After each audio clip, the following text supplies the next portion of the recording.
Hi, I'm historian Justin Vipperman, and I want to do just a quick video to talk about Pioneer Day, which I'll be publishing today, July 24th. However, I've got a different take that I'd like to talk about going into Pioneer Day, one that the Church of Jesus Christ of Latter-day Saints is trying to do a better job of getting out there and having people understand, but I still find a lot of people who are unfamiliar with this story. And so I'd like to share my favorite pioneer, LDS pioneer from 1847, but also the pioneer that the Salt Lake Tribune called one of the most interesting pioneers of that pioneer band of 1847. And so I'm here to tell you today about Abraham Green Flake. Now, Abraham Green was a slave who was born into slavery, and at the age of 10, he was given as a wedding gift to James and Agnes Flake.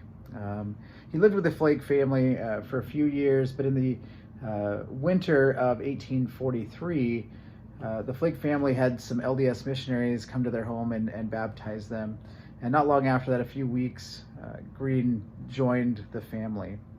Now, Abraham Green Flake, although born Abraham Green, took on the Flake family's name, and he was therefore known as Green Flake going forward.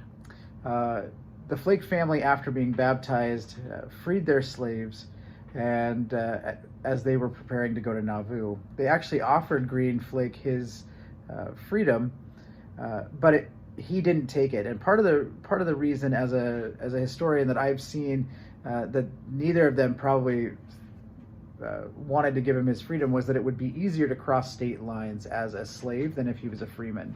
And so he and another slave kept their slave status, and they went to Nauvoo. Now, while in Nauvoo, he helped build homes.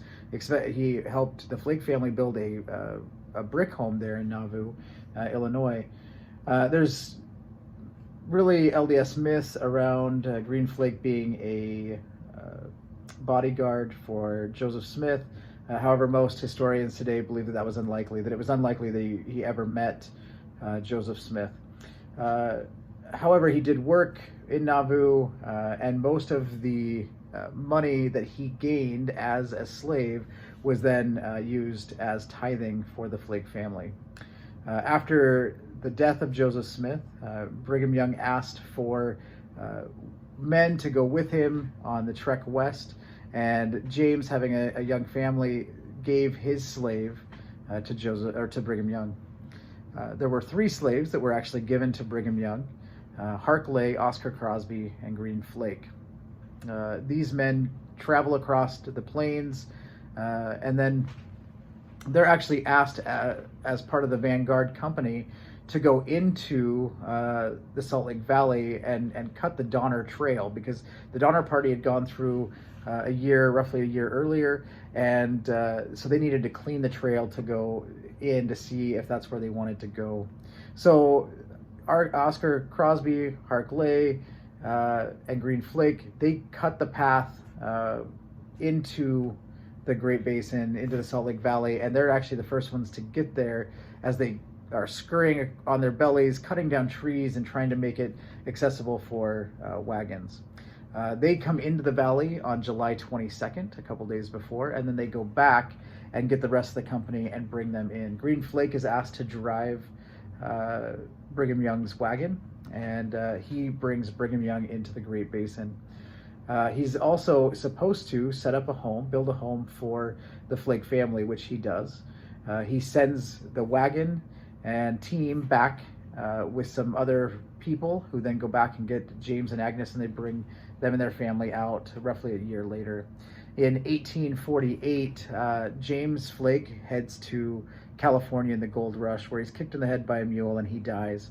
Agnes wants to go with family to Arizona, and she gives Green Flake, as myth goes, to Brigham Young, or to the church, as her back tithing. Green Flake gets married to Martha Crosby, another former slave, and they work there in union together. A couple years later, Amasa Lyman, who is the bishop for Agnes Flake, writes a letter to Brigham Young asking for Green Flake's freedom. And Brigham Young sends a letter back saying that actually he's in poor health and he needs to stay here. And then in 1854, he gives Green Flake his freedom. Green Flake and Martha live in Union. They do different odd jobs. Abe, the son of Green Flake, and his daughter Violet, they all live together there in Union. But Abe and Green, they try to do some different things: farming, raising produce, and they also try to do. They buy a couple of mines or gold spots up in the Wasatch, which all of those things fail. They do make a living off of doing wash and then selling the produce, but they really can't make they don't make a great living, but they're able to sustain life there. Okay. Abe moves to Idaho, and after Martha dies, Green Flake moves to live with Abe in Gray's Lake, Idaho, which is outside of Idaho Falls. It's about this time that he starts to get recognized as one of the most interesting pioneers, and he is able to share a stage with Lorenzo Snow in several different Pioneer Day celebrations. At one point, Lorenzo Snow shares a story about the first time Green Flake went into the Salt Lake, and when he came out, he was white. He says he was white like a white man because of all the salt that he still had on him. At the 1897 Jubilee, Green Flake takes part in this in a big celebration, and it is there that the Salt Lake Tribune calls him one of the most interesting of the pioneers of 1847. He's one of my heroes. He ends up dying in 1903 in Idaho. He's buried in Union with his wife, with an obelisk headstone that says, "In my father's house are many mansions."